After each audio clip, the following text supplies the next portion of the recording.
Thanks for joining me for another episode of Let's Chat. I'm Claire Sands, host of and blog writer for The Silent Why, a podcast exploring all things related to loss and grief. Now, we've spoken to a few young widows on the podcast, and sometimes we've dug a little into what parenting was like after their partner died. But today I'm going to open up that topic further, and with someone who's not only passionate about it, but also sadly had first-hand experience of it. In these Let's Chat episodes, I specifically chat to a guest who has a particular expertise or experience in an area of loss or grief. So whereas the 101 Loss episodes chat to people who have been through specific losses, Let's Chat episodes are for me to talk to people on subjects that can help us navigate grief and loss. And through each episode, because I want to capture some useful magic, I'm building a garden toolshed, metaphorically, of tools that can help us face and get through loss. So at the end of each episode, I ask our guest what sort of tool they want to add, and then I place it in my ever-growing shed. So far, I've got secateurs, pruning shears, compost, spades, a chair, a water irrigation system, gloves, a spirit level, baby bio, a Swiss Army knife, and much more. In fact, now I list them, I really do think I need to do an episode on how to use them all after the summer. On this episode of Let's Chat, I'm talking to Jeanette Koncikowski, a writer, consultant, and grief advocate from Buffalo, New York. She launched the Widowed Parent Project in 2016 as an online resource and support group to connect other young widowed parents after losing her husband at the age of 36. She has a background in child welfare, family counselling, studied trauma counselling and received a master's degree in education from Harvard University. I'd love to be able to say my degree was from Harvard. She provides life coaching to widowed people, and her forthcoming memoir, Shipwrecked, details her and her children's voyage through grief and loss. It's safe to say that Jeanette's qualified for this chat in more ways than one. Jeanette went through a lot of loss in just a few years, and one of those was her husband, who suddenly died in 2014. She shares with us how parenting as a widow through loss has given her a passion to help others understand the ways that children grieve, how adults grieve, and how these overlap and intersect as family dynamics during a shared loss. This is a great, honest conversation about the ups and downs of parenting through loss, but it's also full of practical advice and empathy for those encountering it now.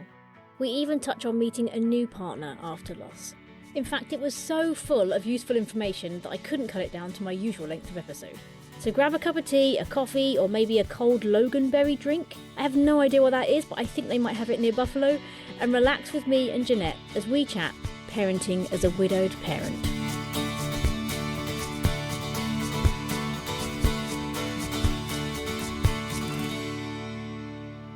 My name is Jeanette Koncikowski. I am just south of Buffalo, New York in the States.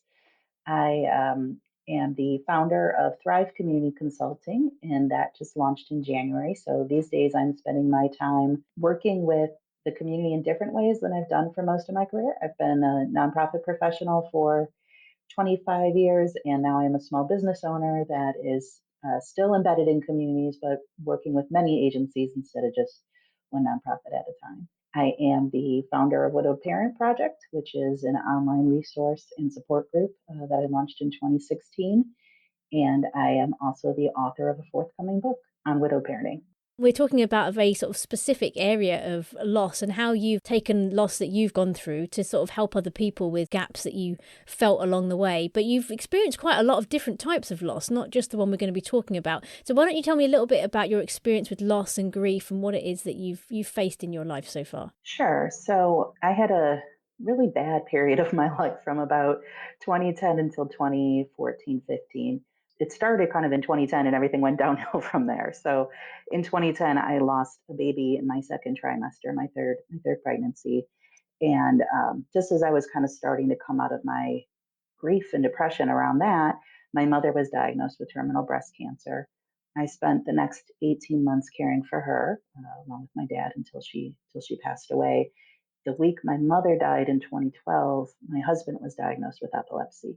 I kind of went immediately from caregiving for my mom to caregiving for my husband because he lost his driver's license. The following summer, as we were still kind of coping with all of these changes in our life, one of my longest term friends of 20 years died suddenly of a heart attack at 37 in the summer of 2013. And then my husband died suddenly in 2014. And then I lost my grandma too. And it's always like an afterthought of like, my poor grandma, like she was kind of the quote, natural expected death at her age. But, taken together in that 4.5 years, it was transformative for me, the amount of loss I went through, because I lost all of the people in some ways that were, some of the most important people in my life that had shaped me, that knew my history. And so I struggled for a while to recover from like just the, in clinical terms, we call it event compression, right? It was like boom, boom, boom, boom, boom. One thing after the other happened before I could really get through one, something else had happened that was catastrophic in my life. And so that period of time really sucked. It was a lot. I mean, how did you cope? Did you cope? How do you look at that time? How do you describe it now? I think I did what a lot of people do, which is I did the best I could with what I had. I think because it was crisis to crisis, there was just so much. And the day I lost my baby was my oldest child's first day of kindergarten.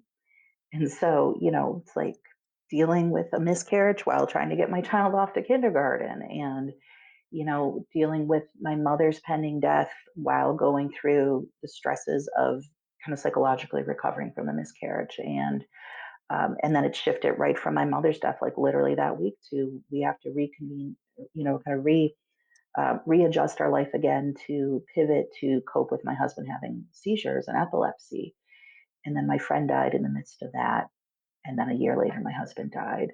And so it was really just this time of turmoil. My husband and I also separated the year before his death, not just because of the amount of other stuff happening. We had some longstanding issues that we were dealing with, but it was just another thing. So my life felt like it was in pretty constant crisis. And I think I did the best I could with what I had. And looking back on it, I'm like, I don't know how I got through that time. It seemed more than most people could bear to just kind of survive all of that.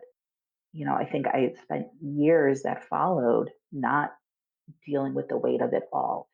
I dealt with each piece as it kind of happened, but like the sum total of what I had lost, it's really just been in the last year and a half that I've really done a lot of processing and growth and therapy around that.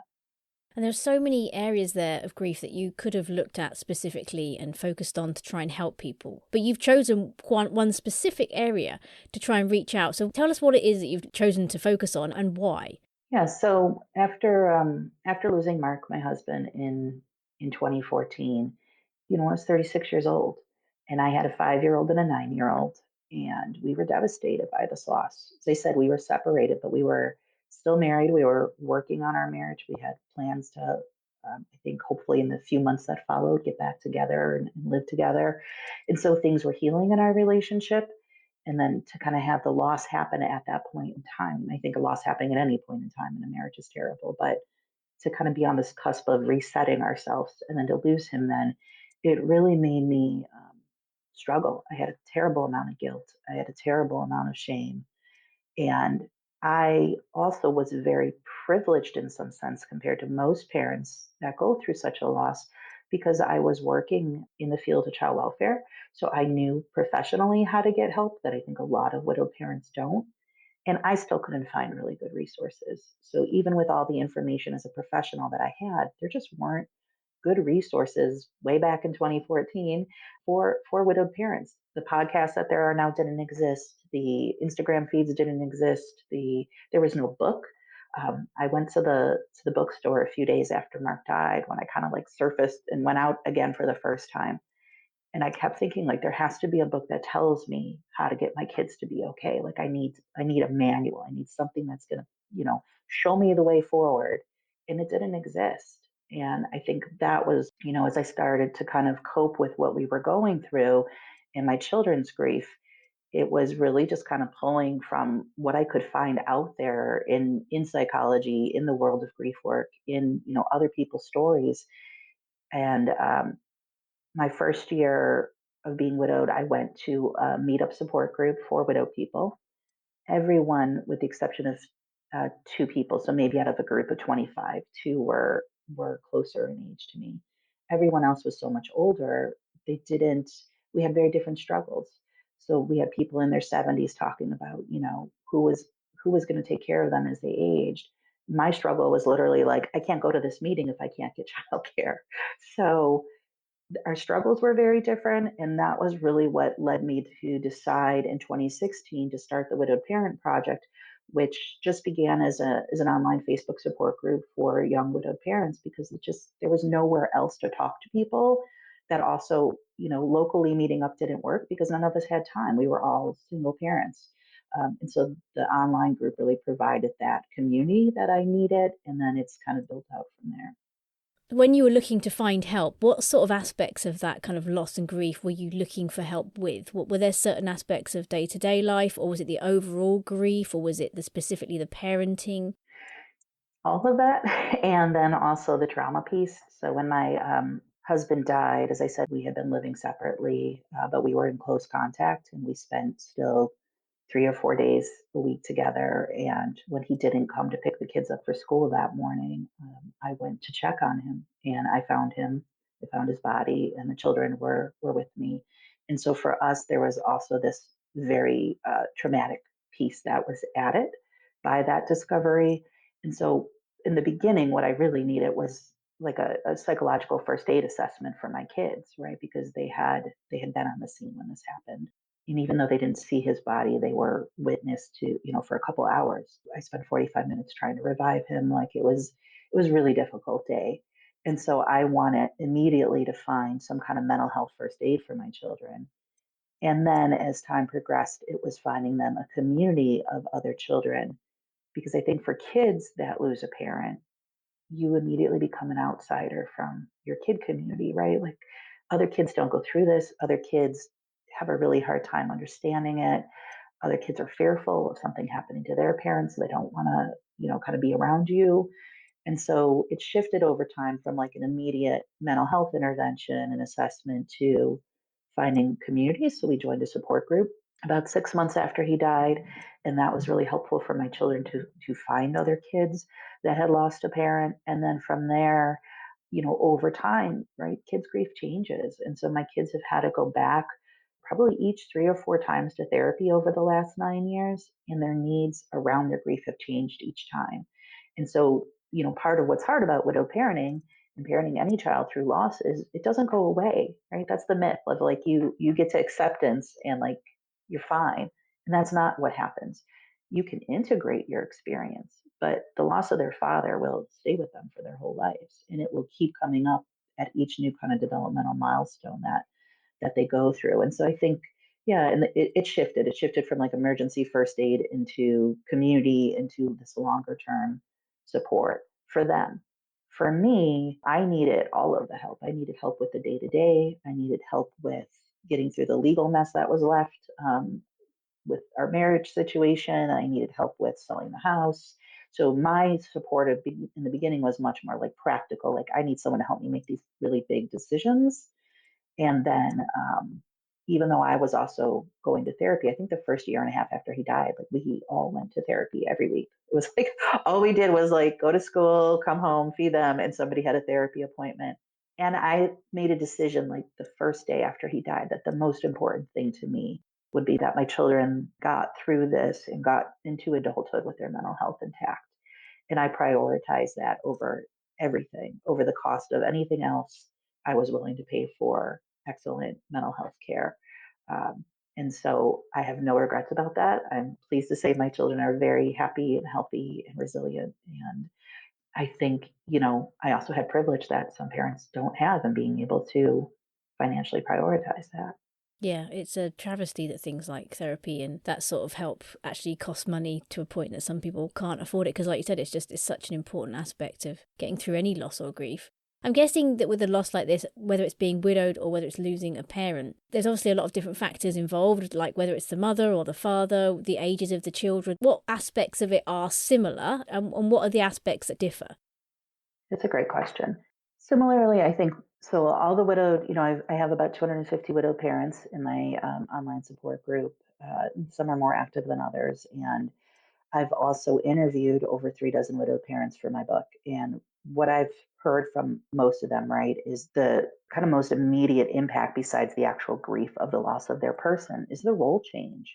So whether that is for moms or dads, it is having to go from and not all the parents were living together, so it's not always a two-family home, but from a two-family parenting situation, right, where there's like your parent and your co-parent and your co-pilot and you're doing your thing together. to have that immediately be removed and like by tomorrow you have to figure out who's getting your child to wherever they have to be. And so that role shift of like having to do something that the other parent maybe did or did better or had the time to do. I had one dad I interviewed who had 5 children in the home. The youngest 2 were his biological children, the older 3 were stepchildren.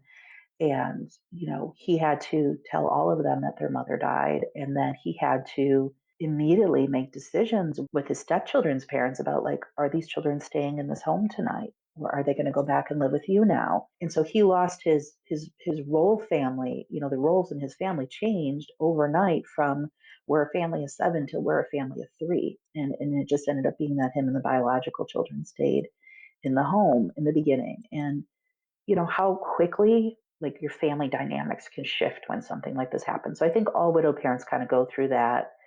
My family has changed overnight. I think other things that are the same are obviously just, a very shared experience of the day-to-day impact of solo parenting. So the financial hit for women, this is a difference, but everyone has to kind of go through the financial changes that come when you move from a 2 income household to a one. For women, widows get hit a lot harder than men do with this. Um, some of them have never worked before. Some of them have not worked out of the home in a long time. So there has to be a shift in like, how am I going to afford to put food on the table? But it does impact everyone's finances in some ways. I had widowed fathers that were used to not doing the day to day care for their kids. And suddenly, like, they're having to learn how to braid hair and make pancakes and still go out of the home and do the things that they were doing before if they had a more traditional kind of gender role structure. So there's some similarities and differences there. I think that most of the widow parents I talked to, all of the kids struggled. Like there's no one's child that was not impacted severely by the loss. And so for most of the parents, it was that immediate struggle of, is my kid going to be okay?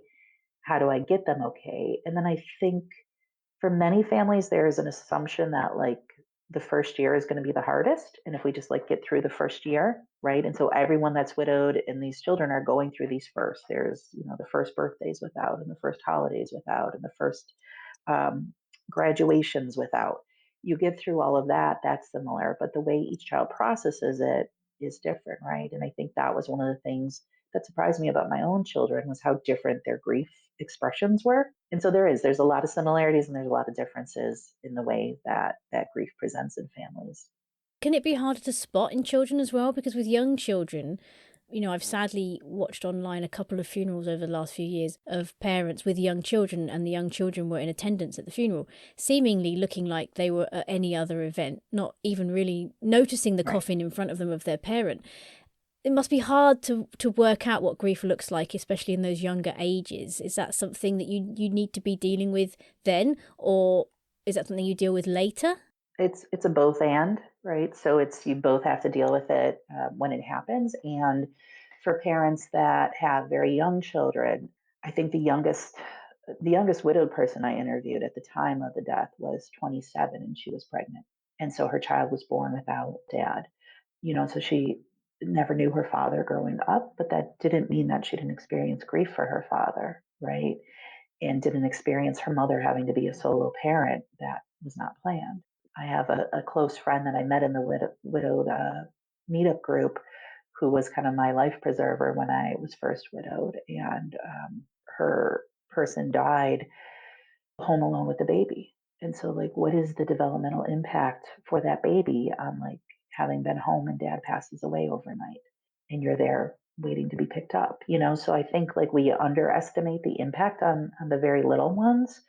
And then as those children age, they know they don't have that parent in their life. They know their parent has died. I've had a lot of work with parents when their children are 4 to 5 of like, how do you start explaining death? And some of the parents that did it have regrets about how they did it.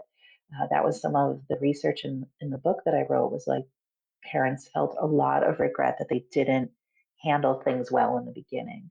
And I always try to remind parents, like, you have to give yourself so much grace, right? Because it was like the worst days of your life. And so looking back, would you have done things differently? Probably.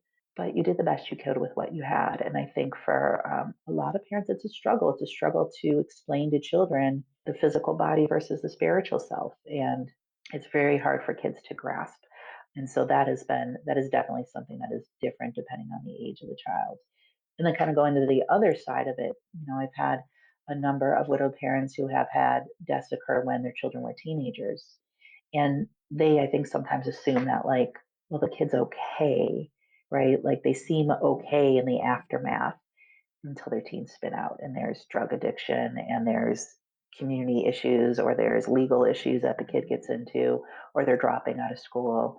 And they don't maybe see that the child's grief is presenting in very different ways at that age than maybe their younger children. I mean, even as adults, some of us know how to show grief and emotions, Right. and some of us don't have a clue where to begin. We like the idea, but yeah, the reality is breaking down is just not something we know how to do well. So yeah, you can see why it gets even more complicated in those years that have complicated for all of us anyway. It sounds like it's such an important thing to find your community, as it were, with other people that are going through this, so that you can bounce off each other a little bit with, I'm trying this, or I've done this, or my child seems to be doing this. Is that normal? What would be some of the key things that you would want to help somebody with if they were fairly new into this journey and thinking, okay, where should my priority be? I always tell people to whittle down your life to the most essential elements for the first year and a half, however long you need to kind of just have you and the kids be okay. So that often looks like parents that have to have kids that were doing 4 or 5 sports before. I told my kids, like, you get one thing. This is We are going to therapy 3 nights a week. You get one other thing. That is all I can handle. And that's another loss, right? It's a secondary loss for kids. But I think the more you can whittle your life down to eating, sleeping, going to school, providing a normal routine in the immediate aftermath is the most important thing. Getting kids mental health care if they need it. And not every family needs therapy. A lot of the clinicians I interviewed for the book talk about waiting at least a year for your kids to start therapy because they might need to just kind of process, right? And the most important thing for children that have been through loss and trauma is establishing a normal routine in the after. What does our family look like now? And how are we going to function now as a family? And that's another piece of the loss because for my kids at least, and I've heard this from a lot of other grieving children, they feel like their family is gone. When they lose one parent, it's like my family as it existed before is gone. And that is true. They will never be that, family they were before. And one of the other things I encourage parents to do in the beginning is to help create a sense of family, a restructured family, right? What does our family look like now? I really loved the idea of family in Lilo and Stitch, right? We may be small, we may be broken, but we're still a family. And so that kind of became our mantra in the beginning with my kids was like, we are still a family. And that looked like, I spent money I probably didn't have to spend on getting Christmas pictures done. One of the regrets I had with after the loss of my husband was that we never had, since my kids were babies, I had not had professional portraits done of our family. And so it was like I had these beautiful photos when they were born and then nothing, right? And so after he died, it was really important to me to like show my children, like there on the dining room wall, look at those beautiful pictures of us. The three of us and our new dog are a family, right? And so like being able to help your children readjust their lens of what family is, I think is really important in the beginning. And then the other piece, is, as you mentioned, we talked about is community. Finding your community, whatever that looks like to you. I had lost, with these other losses, I had lost the people that would have been the most important supports for my children. I had lost my friend, I had lost my mother, I had lost my grandmother. So the people that I would have gone to were also gone for my kids. And so it was almost in some ways resetting our life. We had to find new community. I had to make new friends, which if you've ever had to make friends as an adult, kind of sucks. And it's like really hard to make new friends. And that's not to say I didn't have also great friends from before that I relied on. I did, and those people stepped up. But they didn't understand what our family was going through because unless you've been in it, I don't think you can really understand. And so I became very close quickly with several of the people that I had met in the meetup group that were widowed, the ones that had younger kids, and then also the support group that we joined. Those people, the first 2 years were critical. They're not relationships I've maintained a lot now, 9 years out, but in those first 2 years, those were the families we spent time with. Those were kind of the people that saw our grief and understood it in a way other people didn't. Are there things that you would say, either from your own experience or from listening to other people, things that you wouldn't do or you wouldn't advise that people do, that maybe sometimes people do jump into quite quickly, but like, actually, that's not the best plan? Yeah, that's a good question. One of the things that I think a lot of parents have struggled with that I've talked to and I've interviewed is, and these are decisions that are usually made in the first few days, and then you have regrets about them, right? So, do I let my child see the body? Do I let my child, come to the memorial celebrations or the funerals? Do I let my child see the body in the casket? So those kinds of like really critical pieces that your child will remember for the rest of their life about how their parent was mourned, that's where I've heard most regrets from people who either decided not to have their children participate, and then as their children have aged, the children have been really upset about this. Or conversely, there's been a couple of parents I talked to where they kind of sugarcoated what happened and they didn't tell the children the truth about what happened. And in that case, it's kind of come back to bite them when the children find out as they're older, and then it breaks down some trust. So, one of my pieces of advice to parents in this, even from day one, is be honest with your children, right? Age appropriate. You don't need to like inundate them with the horrible details, but you need to be honest. And I had the privilege of interviewing Dr. Justin Yop for the book, and he is a researcher out of the University of North Carolina, I believe. And he started a group for widowed fathers after finding that no group like that existed at his oncology hospital where he had been treating these men's wives, and they all happened to die right around the same time. And he has a book called The Group, which I always recommend to dads, especially to read, but there was good stuff in there for widowed moms too. And he talks about the truth, the whole truth, and nothing but the truth, right? So you tell your children the truth. You tell your children nothing but the truth, but the whole truth, the details of the truth, the details of the death, they don't necessarily need until they're old enough to handle it. So I think those have been the things that I've seen parents struggle with regrets. In a case of someone that maybe died of a drug overdose, telling the children, daddy just died in his sleep or daddy had a heart attack. And they'd later come to find out, there was addiction issues. So those kinds of things of like, and that's really hard, right? Because you're dealing with the shock of it. And now you're supposed to like figure out how to tell your children this terrible thing, or you're supposed to figure out what is your child's role at a funeral. And those are some of the things I put in my book. There's chapters on each around how do you make those decisions when your brain isn't functioning, right? Because you're in shock. So you're going to make mistakes, or at least things that don't feel as good as they could have been. And that's where that grace has to come in because we're all moving through that period of time in a state of shock. It was interesting to me that, like, while I kind of emotionally shut down, my intellect didn't shut down. So I was able to be like, I know this therapist and I'm going to go get this thing and I'm going to read this article tonight. Emotionally, I was a hot mess, but like intellectually, that stayed. So I was grateful that my brain continued to kind of like the clinician in me continued to function and think about like, what do my kids need today? You have to give yourself grace because there are going to be things that you don't get, quote, right.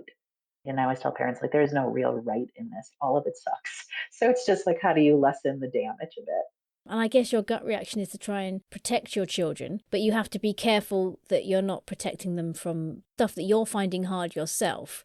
It doesn't mean it's not truth they need to hear. I mean, it's so confusing because I think of all the big questions that as an adult you have. I mean, even things like, you lose somebody that close to you. A lot of people will be questioning things like afterlife or faith, Right. all these big things. What do I believe has happened to that person? And then you've got some tiny child next to you saying, what happens when someone dies? And if you haven't worked that out for yourself and what you feel, how on earth do you go about trying to describe it? So I can see where it's so complicated because you want to give these truthful facts to help children, but at the same time you want to protect them. At the same time, you haven't got a clue what you think yourself. It does look like a minefield. It's a lot. And, I also, and all the clinicians I spoke to and quote unquote, the experts in trauma that I had access to, I also consult with a National Child Trauma Institute here in the US, and I've been doing that for the last 8 years. And so I've had access to like some of the top grief scholars in the United States, and I've interviewed them for the book. And I've heard this over and over again, right? Which is like, you have to be able to tell children the truth about death. So the event itself, but also like how the body dies. And when we have this tendency to want to protect children, we also have a tendency to not be a culture that is good with grief, right? We want it kind of hidden away. We don't want to really talk about it. And that includes things like being able to say to children, when someone dies, they don't come back, but like that means your body will go into the ground or be cremated. That means that your heart has stopped. That means your brain has stopped. Helping children very concretely understand what death means. I had one mom who told me that she told her 2 year old that daddy went to be with Jesus. And then every year on Christmas, when they put the baby Jesus in the manger, the child would have this like terrible meltdown over this fear that like Jesus was going to come and take me now if we, and so it's like she said, I thought that was like the right way to frame it to my child, and then I had no idea that this is how, as my child was growing up, they would interpret this. And so like, we talked about like even with very young children finding that very concrete language, not using things like passed away or lost or gone or they're a star now. Like you have to be able to tell children the truth about what death is. We don't teach parents how to do that. That's not in the what to expect when you're expecting book, right? So like how do you actually do that? And that's where a professional can come in and help. Usually though, those professionals aren't tapped into until 6 months to a year later. And then you're kind of just repairing some of that understanding. And I think the biggest takeaway around parenting in general and parenting through grief is that you will make mistakes and it's about the repair of the relationship. You are never going to get this right with your kids. This is a horrible thing to go through for any family. So there's not a right way to do it. If you misstep, if you do something that ends up causing harm, it's about the repair of the relationship to your child. One of the quote mistakes that I made or regrets that I had, and this was not about the death itself, but it impacted my children. My husband, as I said, was having seizures and we were living apart. We were told by his doctors that he did not have the kind of epilepsy that would lead to sudden unexplained death in epilepsy, which is what he died from. And so we had told the children, Daddy was not going to die from this. Like their grandmother had just died from cancer. They asked, is Daddy going to die? And I said, no, Daddy's not going to die. We've been assured, we have to take care of Daddy and we have to make sure Daddy doesn't hit his head or, we have to call 911 if you're there and there's a seizure. But I had told the children he wouldn't die. And so then when he did die, which was obviously out of my control, it was, you lied to us, Mom. You lied to us and said this wouldn't happen. And I had to hold their anger because what else could I do with that? And my husband also, the epilepsy impacted his mental health, which had a huge impact on our marriage, which was part of why we were separating. And yet we were still a family. And that was really important to me was as we were both together and apart, how do we co-parent our children? So he only lived 2 blocks from us in an apartment and he was still coming over. We had Sunday fun days together every Sunday as a family. We were still we were kind of in this in-between space, right? For a while, I didn't even feel like I could claim the word widow because I was like, well, people will judge me of like, we didn't have this perfect marriage. And that was the other thing that I found with a lot of the families, right? We put people on a pedestal when they die. We tend to do that. One of the things that came back to kind of haunt us in a way was my daughter had put my husband on his pedestal when he died. And when she was 13, her therapist called me and said, you need to have a confrontation in therapy with my help, but like we need to talk about who her dad actually was and the way he behaved with her versus who she thinks he is, because she has this fantasy version of him. And then she's telling me these things like how he had seizures and told her not to tell me, how he had seizures and not to call 911. And so she had to hold that. And I didn't know that. And so I had a lot of guilt. I grew up Catholic, so I think like the guilt thing just was going to be there, but I felt like I failed her. I didn't protect her and he didn't protect her. And then I had a lot of anger at him after he died. I'm like, why would you put that on her? Right. So you're never going to get all this right. It's difficult stuff to deal with. But the repair of going to therapy with her to be able to, at 5, she couldn't have understood this. At 13, to be able to say, your daddy was a complicated person and relationships and marriage are complicated. Without having to go into the details of our marriage problems, here's what was happening when we separated and when he died. And this is not your fault. That was a really, really important message for my child to hear. And I think all children actually, regardless of how their parent dies, it is very common for them all to assume that something they did could have prevented it, right? So therefore, they must be the cause or have played some role in their parents' death. And so that was something I missed. It was kind of a blind spot for me. I thought I caught it all. I thought we had all the good therapy, and we did. And then this still kind of came up for her, and we had to kind of deal with the reality of my husband's mental illness and what that looked like and how he parented and what it looked like in my marriage.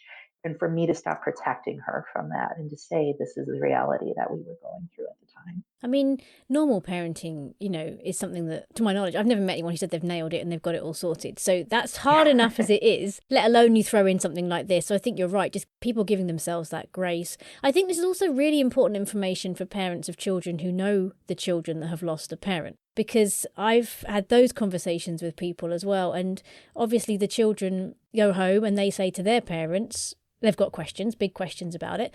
And I'm imagining a lot of the time the question comes up, what if you die? Are you going to die? Especially Yes. with younger kids like that, or even older kids, that fear of like, well, what if I have to go through that? And I can imagine, again, the same sort of things are important, because you could then very easily sort of glibly say, oh, no, don't worry, mummy's not going to die. Which is not a helpful statement, because at some point, mummy will die. It's just a case of kind of working out how to give that information. Is there aspects around that you would want to help people on how to deal with that? Because again, we hear about a lot of adults who have trouble speaking to other adults when they're going through a bereavement, and they just avoid the situation. So if you've got parents avoiding it completely because they don't want to deal with it, the knock-on effect is going to have that effect on the kids, I guess. What about that whole kind of messy area? Yeah, that's a very present dynamic for widowed families and for the people, the other children impacted in that kid community. My youngest child, the 5-year-old, their response was much more of a kind of typical post-traumatic stress response. They developed severe separation anxiety from me after my husband died, right? Of like, from day one, like, what if something happens to you? Like, the little one was my shadow for years because it was the fear of like, if I let you out of my sight, right? Because I let daddy out of my sight and daddy died. So if I let you out of my sight, something terrible will happen to you. And one of the things that happened to me after he died, about 9 months after, is I got very, very sick. I think the stress of it all took a toll on me. That is very common for people that are going through bereavement, right? You have very physical health impact from the amount of stress. And I have lived with chronic illness since his death. And so to explain to my child, like, when they had this in their head, that like I lied to them about their dad's epilepsy and he died, right? So it's like we had to do a therapy session on how arthritis is different than epilepsy. And like, here's what it's like to live with arthritis. And yes, this was a risk in epilepsy. And yes, we didn't know how severe the risk was. And it was a 1 in 250,000 chance. And we don't know why it happened. And I'm telling you, I'm going to be okay. And I'm here today with you. And so, for my child, there was a nightly mantra: we are safe, we are safe, we are safe. And I would have to say that to my child. My husband died in his sleep. So sleep became a horrible, traumatic thing every night to get these kids to go to sleep. And part of that was reestablishing the sense of safety. I think, again, being honest with your children about, we will all die. It is a part of life. I hope that doesn't happen for a really, really long time. I can't wait to see you get married someday and become a parent someday. And I'm going to be here as long as I can be here. But we have to be honest with children that we don't get to control these things, right? We don't get to decide how long we're going to live. None of us know that. And so I think the more open from a young age you can be around death and dying and not see it as this horrible thing that we all fear, that then when it happens, it is so traumatic. I think the more that you can integrate it into a normal part of life, in a family's life, right? And the way you teach children to make meaning of death and say goodbye to their loved one is really important. My child doesn't need to be told fluffy things about heaven and the stars and, someday we'll see them again. Okay, but also, like, what is the immediate impact on that child to not have their parent here today? So to have those really hard conversations in preparation. Your children will go through death, whether it's the death of a parent, a grandparent, a pet. Like, all children and all adults will deal with death. So I think the more as a culture we can be welcoming of this idea and stop seeing it as something that we have to hide away, that's horrible, that's scary, but really get comfortable with death, I think is important. In some ways, I was glad that my mother had passed first because my children had attended a service before. They knew what the funeral home would be like. They were able to have some visual representation in their head of what that experience would be like. I know for people that have had death happen and the child has never lost even a pet, it's harder, right? Because you don't have anything to kind of anchor that experience to. If you've got someone listening to this, they're in the early throes of it, or they're in those moments where you just sit down at the end of the day and it's just like, I can't do this. Yeah. What would you say to somebody sort of in those moments where they just cannot visualize how they're going to get through it? So part of grief, in one of the newer grief models that a lot of parents don't know about, because also the researchers and the scholars haven't done a really good job taking their theories out of the ivory tower and like making sure everyday people know about them, which is part of what I've been advocating for in my work, is this idea, right, of kind of the pendulum swinging.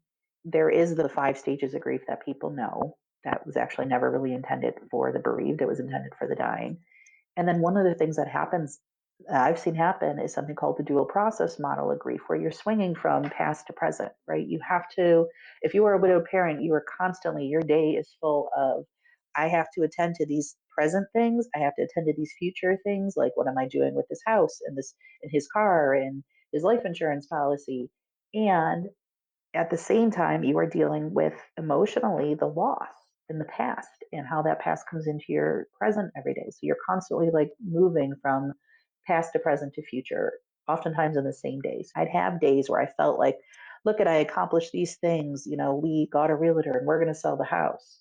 And then I would come home and just be destroyed by the idea of selling my house, which I just made happen. But emotionally, I wasn't ready for it. And so I think, in those periods of overwhelm, again, it is, what is the minimal needs my kids and I have right now. My kids ate boxed chicken nuggets and mac and cheese for like a year and a half, and they loved it. And that was their childhood right after the loss. So cooking went right out the door. All the extra sports and activities, like anything that could be, again, whittled down to like the very minimum we need to survive, to make that space and to give yourself that gift of time to heal, I think is the most critical thing in the beginning. And you don't get time, right? If you're a solo parent, there is no time for you. You have to find the time. One of the things that I think, looking back, I did well was I prioritized self care. I knew from these other losses and from my work in the field that, like, if you don't put on your own oxygen mask first, you will go down and you won't be able to save your children, right?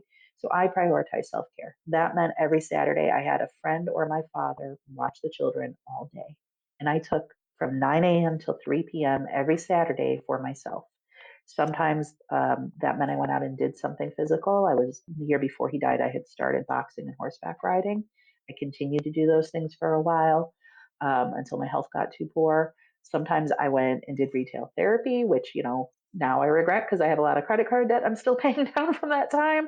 But like, you're gonna die tomorrow. I want to go get that purse. So I went and did that. Sometimes Saturdays were, they go to a friend's house and I'm gonna lay in bed and I'm gonna cry all day. And or I'm gonna just veg out and watch TV all day, right? So like, it's really listening to what your body needs and what your spirit needs and giving yourself permission to prioritize that, and finding at least one other adult. Somebody has to help fill those shoes. You cannot do it all. You feel like you're going to have to and that there is no one else, but there are people. We, I think, have to be open to looking for new relationships to support us. One of the things that I think is a very common occurrence is that the people that you expect to be there for you, the people that you assume when this happens are going to be the people that stay, that doesn't always happen. Sometimes they're so overwhelmed by your grief and your change situations and their fear of, like, what if this happened to me, that they retreat from your life. And, everybody surrounds you in the beginning, the first 2 weeks. But after that, like, you still have the same level of need, but people go away. And so if you can ask for help, I think is a huge piece of this, to say, I can't do this all alone. I'm going to need help.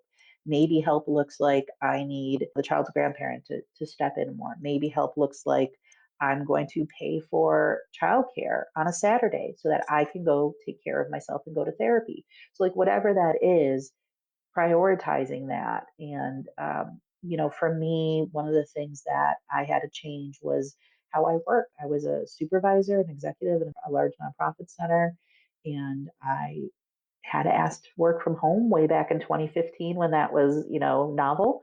And I had to be like, this is what I need. I cannot get to work in the city, get my kids to 2 different schools that don't have buses because we live in a district where they're expected to walk in 2 miles. So I asked to work from home 3 days a week. And that was incredibly life changing because it allowed me to be present for my children when they needed me. And I didn't then have to pay for childcare every day, which saved me the money so that I could pay for the therapy. Right. So it was like really having to restructure the way you live. The way you worked before is probably not going to be the way you work going forward. The way you spent money before is not going to be the way you spend money going forward. And so it impacts every piece of your life for yourself and for your kids. And that just means making decisions quickly around what you prioritize differently. Just before I ask my final question, I want to ask you something. I've had a few conversations recently with people about hope. And it's something that we like to ask people about on the podcast because we want to see, what hope can be found through grief and loss. Is it possible? We want to give people hope. But I think there's some people who just think some things you go through are just too awful. Mm-hmm. It's just not possible. And I've tried to explain to quite a lot of people the difference between hoping something will happen, that kind of fluffy, weird, sort of a bit fragile, not quite very strong hope of I hope this might go well, and then the hope that actually does get people through because they sort of choose to find it. I don't think it just arrives out of nowhere. And it's a very complicated area. Lots of people see it in very different ways. So having gone through all of this, is there hope in a situation like this? There absolutely is. There is room for hope and there is room for joy. And I think that is one thing that surprised me. I was immersed in grief for those 4 years before my husband died, and then for years after. And that whole experience, all of these losses have transformed who I am. The person I am today is not the person I was 10 years ago. And that's a loss, right? Like I had to grieve the life I had before. But when I was able to reframe this as an opportunity for me to live the life I want to live now. And I think that's an important thing that widowed people and people that are going through loss deal with of like, right, you can't not lose your person and ask yourself, what is my mortality? When am I going to die? What am I going to do with the time I have left? And so part of it for me was really looking deeply into myself to say, how do I want to live my life now? What kind of relationships do I want going forward? What do I want my relationship with my children to look like? What do I want a new partnership to look like? And being able to lean into that and be vulnerable in that and transform through that, I think a lot about what Mark would think of me now. And I think he wouldn't recognize me in some ways. And I don't think that that's a bad thing. I think he'd be very proud of who I've become. But I'm so different now than who I was when I was married to him and when he was alive. Um, because I had to go through this process, right? I had to do this really deep digging that required me to grow whether I wanted to grow or not. And so the hope that comes with that is that when you go through deep, deep, deep pain, you can find, if you allow it in, if you can allow that vulnerability and trust of things can still be good in your life, that you can transform and kind of transmute your pain. You can find a place where yes, death happens and it can be horrible and there is trauma. But also, I feel like I hold and see joy in a very different way now. Things that before wouldn't have been that important to me are very important to me now. Little things in my life, little things in my relationships with my children that are very important to me now that I didn't think about in the past. And I think that's where we have hope, right? When we allow ourselves to be broken down and be broken open, we can change.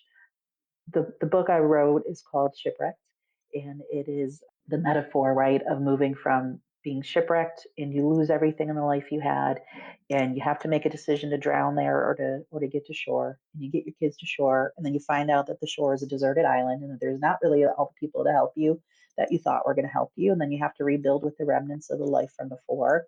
And if you are brave enough, you have to decide to set sail again. You have to decide to risk love and loss again in order to move forward with your life.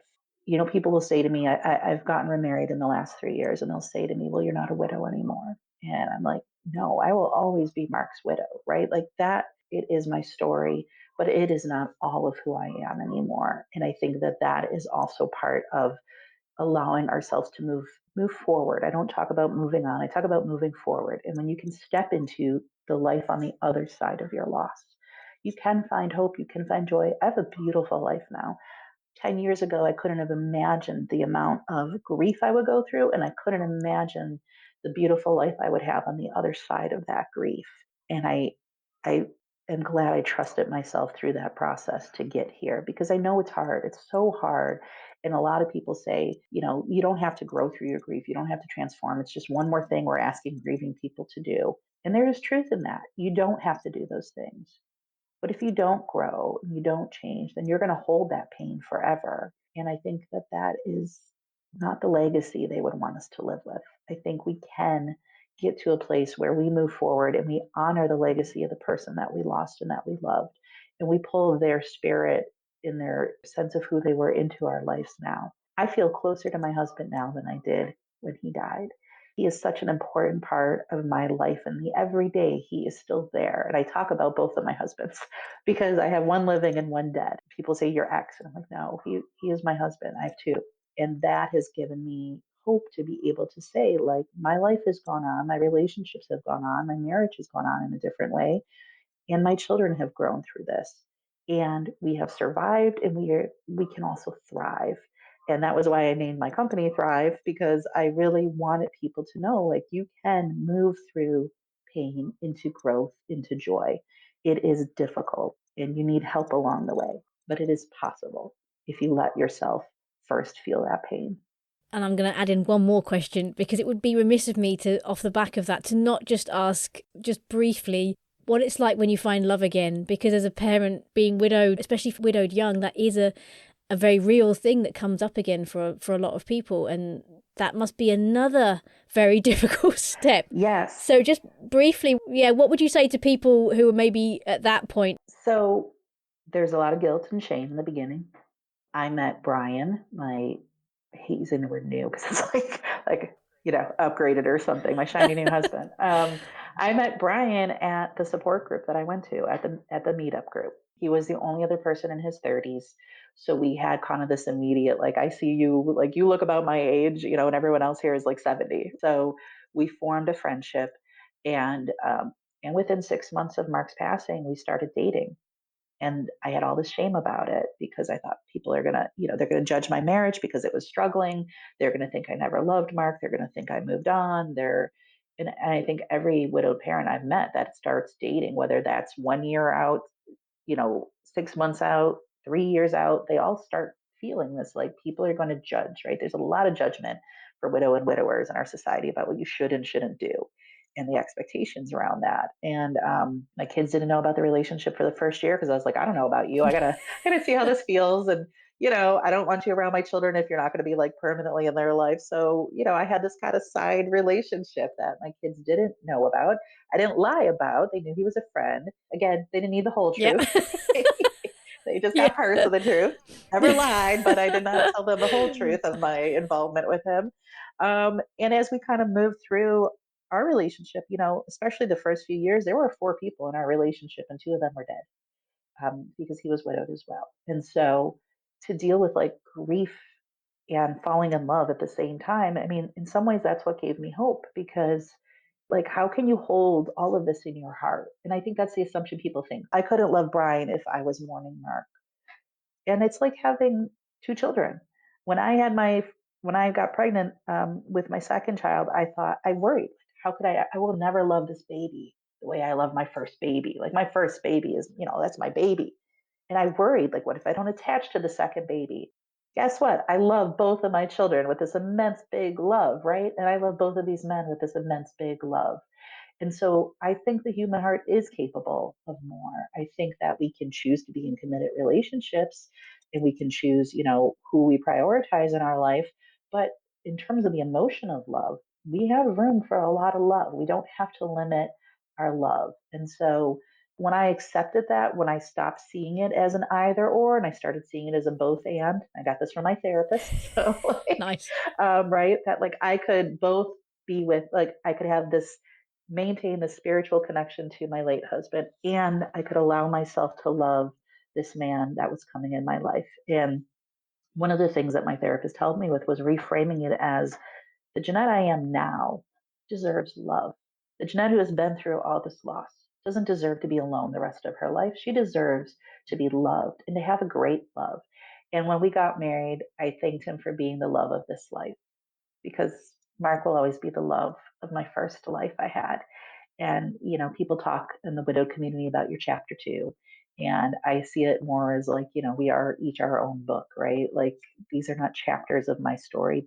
these men have their own stories, and I get to be a part of that, and I'm grateful for that. And so I think, people will judge. I mean, part of my transformation was being okay with being like, you know what, so what? I used to care so much about what people thought about me before. And grief just made everything raw and made everything vulnerable. And I was like, you know what? I don't care. I don't care anymore. So you go ahead and have that judgment. I'm going to go see my Yeah. guy. Grief forces you to step fully into yourself if you allow it to. And if you can embrace all of you, your wholeness, you can find love again if that's something that you desire. And some people don't. I know a lot of people that they're happy being single and they want to stay single and they want to focus on their children. And I know other people that are solo parents that desperately want a partner. I think everybody has to decide for themselves what they want. But I think you have to, again, even in that, give yourself grace. I think a lot of the widowed parents I speak with, particularly if they're with someone who was divorced, it's hard, right? It's hard not to see your late spouse as a competition or that your love is never going to be enough. We started couples counseling the first year we were together because, we had all this grief. And I don't think you go to couples counseling anymore when your marriage is failing. I think you go to couples counseling to make your relationship strong. And like that buffered our relationship, and having that neutral person to talk to helped us get through some of that time that then allowed us here, 8 years later to be celebrating our third wedding anniversary next week. So I think you have to be willing to do that work and to use your tools in ways that are different. People will be like, you're going to couples therapy with your boyfriend? And I'm like, yeah, this is really hard stuff we're dealing with, and he's willing to go. So like, let's have someone weigh in and help us through making some of these painful decisions of like, whose house are we moving into? And, all of that was hard. You just have to get to a point of like, your journey, how hard it's been, Yes. the decisions you've made and all the pain it's taken to get there. And you have to just own it, because if you don't, I think you can kind of drown with what you might think other people are thinking. Great, I'm so glad I asked that. So overall, we've been talking about how helpful it can be to have this information and be armed with advice on how to parent if you've been widowed. So having all this information, if I was to go into my garden shed to kind of pull this out as a tool that would help people, what kind of tool do you think it would be? My first thought was a chainsaw, because when I was newly widowed, I needed my chainsaw to like take out all my anger.